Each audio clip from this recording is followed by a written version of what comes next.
of true in a way. Yeah, truly, it isn't easy. I mean, I guess you have all your difficulties during the whole time. I mean, you public persons as well, and maybe some people don't like your work, what you do, or what you sing, or something like that. People love us or they hate us. So yeah. Either way, we love that. What we never wanted was somebody to say, "Oh, I'm not sure. They're okay." That's what we don't like. Yeah, people but love us or hate us. yeah, but how do you deal with it if somebody says your work is not good, or like, okay, I didn't like the album you brought, you released 2016, you know? How do you react as a band? How do you? We don't mind if somebody dislikes what we do. That's fine. That's their opinion. Yeah. What we dislike is people that don't really care. Either way, we want people to have an opinion. We want people to be moved, whether it's hatred or love, one way or the other. But please don't just, please don't. No, not care very, very much. Like the middle ground is where we don't want people to be. Yeah, that's a good attitude, definitely. I mean, you can't please everyone, right? Exactly. Yeah, but no, that's nice. And yeah, then when you're writing a new album or recording it, where do you get your inspiration from? Which, I mean, I don't know, is it from your personal life or from the experience you made through the whole years of being in the band, or do you have any artists which you say, okay, that definitely inspired me to write the songs? I think it's from everything. I mean, we are sponges in that sense. And obviously, Skinny writes the lyrics, and she's the one most responsible for what gets said in the songs. She'll rarely ask us for help with lyrics, but the inspiration comes from love. It comes from hatred of other. It comes from other people's hatred and prejudices. It comes from social injustice. It comes from everywhere. I mean, you can't walk around, especially in the world these days with the news at our fingertips 24/7. You just can't avoid the news. It's very difficult to avoid the news, and it's very difficult to avoid finding out what's going on in the world. So, the world is a rich bed of inspiration now more than ever. Yeah, that's true. No, that's nice. That's nice. It's I don't know, when I hear like local bands, when they're writing, they say, okay, I got it more for my personal life, and if you got a huge inspiration from your environment, that's also great, definitely. So when you have some local bands, what would you recommend them after all these years you've been on stage and see so much of the world? What would you recommend small bands who want to do just music to? Who are just starting out? What would my advice be? You mean? Yes. Yeah. So my advice to new artists would be that you really get your motives straight. Your motive must be artistic reasons. If it's for money and fame and all of the rest, then just go and do X Factor, because that's what that will give you. If you want to be considered a serious artist or taken seriously as an artist, you really need for the motive to be the music itself. The music is a reward in itself, and that should be the prime motive, and it should be, it's something that should be worked on the whole time, like be writing songs all the time, especially when you're starting out, because you have the time to do it then. When you get 25 years in and you've all got, secondary careers along with the music, then it gets a little bit more tricky to get your diaries in line. But when you're starting out and you're all got, lots of time, then you need to be creative all the time. Yes, of course. So I would say it would be, do it for the music. Happy birthday, mate. I will see you in a second. Do it for the music and create. Right. Okay. Right all the time. Good. Maybe if I got some local bands, I would say, Skunk and Anansie said to me, be creative, just for the music. No, I think it's the most honourable. I mean, even way in the creative, it must say the basics are the important things, isn't it? So, yeah.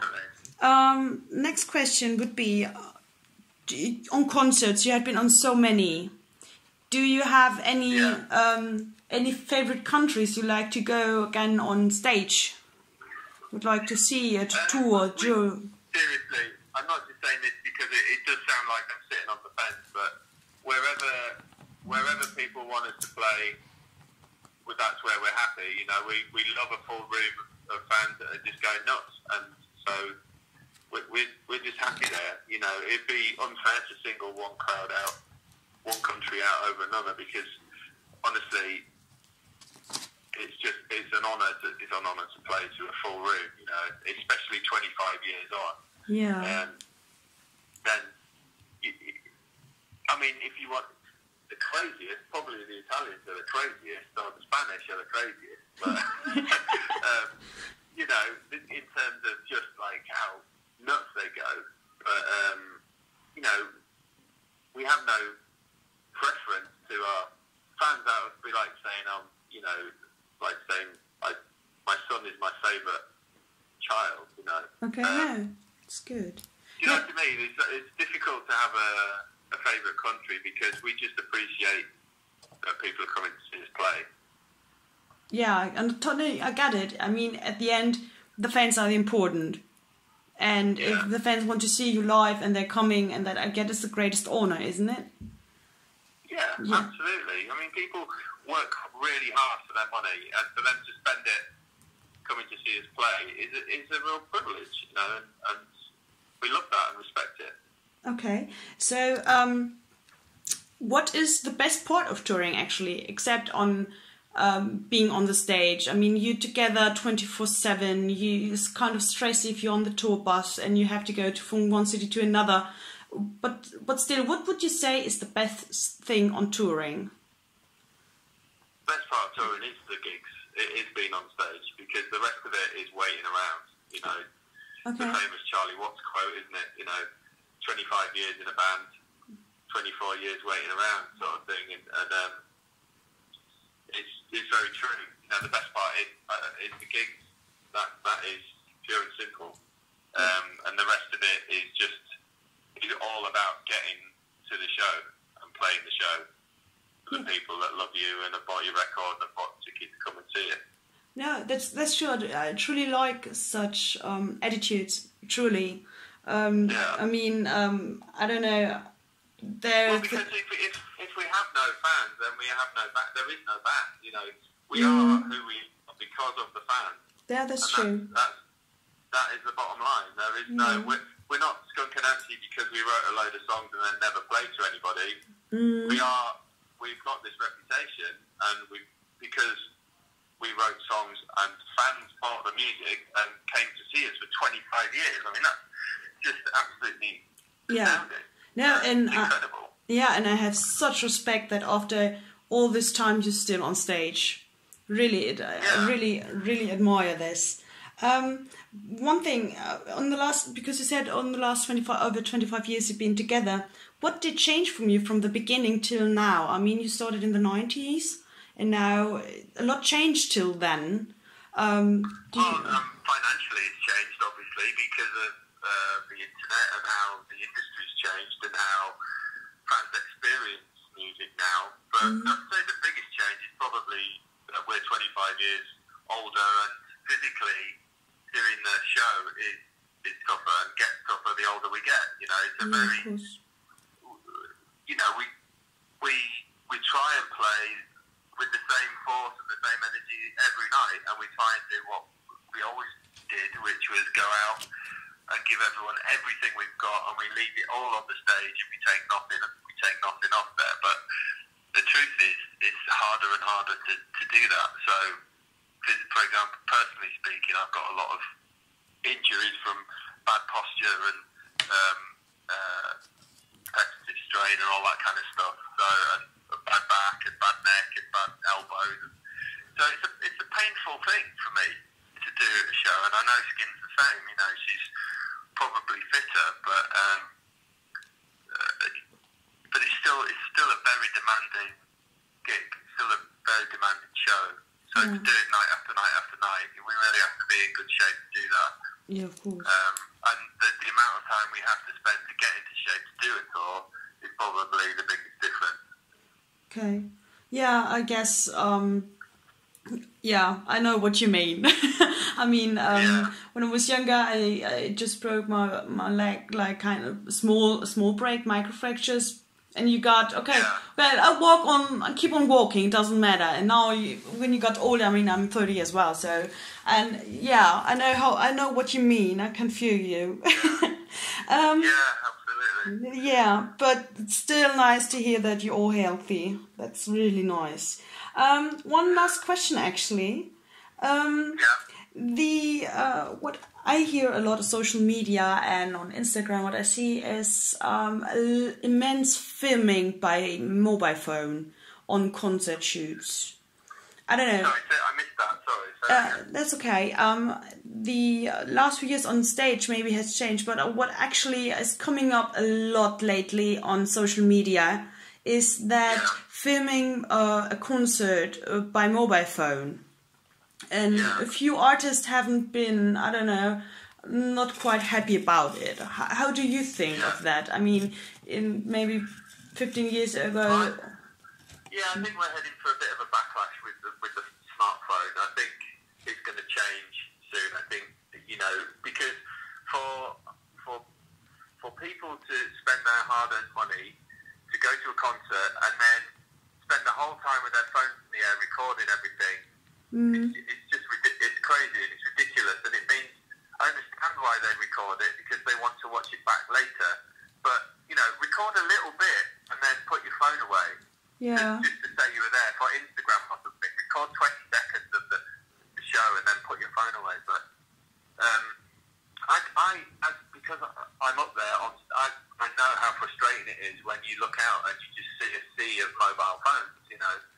So what Skin tends to do is she goes out into the audience and she gets everybody to take one picture, and then she says, "Now put your fucking phones away and enjoy. Be in the moment. Be here now." Yeah, that's true. So I think it's about education, and I think it's about, you know, a lot of the younger fans, they don't really necessarily, they haven't grown up without one. They've always had a phone, so they don't know what it's like to be without a phone. Yeah, that's true. So, you know, I think a ban of phones in gigs is a bit strong. I don't think you could ever do that, but I think a bit of education and just saying to them, look, you know, just take a little clip of it by all means, but don't spend the whole concert with your phone in the air recording the concert. It's ridiculous. You know? Yeah, truly. I must say I got a lot of concerts the last 3 years. And I see it more and more, and even on festivals and that stuff. And I can see the whole concert through the mobile phone. And I guess I would like to enjoy the show. I mean, I do as well. Or maybe if you go on a concert, you take a few shots. That's absolutely okay. But at the end, it's too much. For me personal as well. So I hope it's changed there a little bit. Yeah. So, Awesome. Yeah. Thank you for your... That's it, actually. I'm done with my questions. Fantastic. So, thank you a lot for your time. Sorry I called earlier. Oh, no problem. Yeah? No problem at all. I'm going to go and get my dinner and wish my friend a happy birthday. Okay, perfectly. So, enjoy your evening. Thank you for your time. Thank you. Pass through. Right. And you can see the interview maybe. I'll write it down and... see you on Moshpit Passion. Great. Thank you very much for your time again, and enjoy. Stay healthy and take care. Greetings to the... Yes, you as well. Thank you. Bye-bye. Bye-bye. Bye. Bye.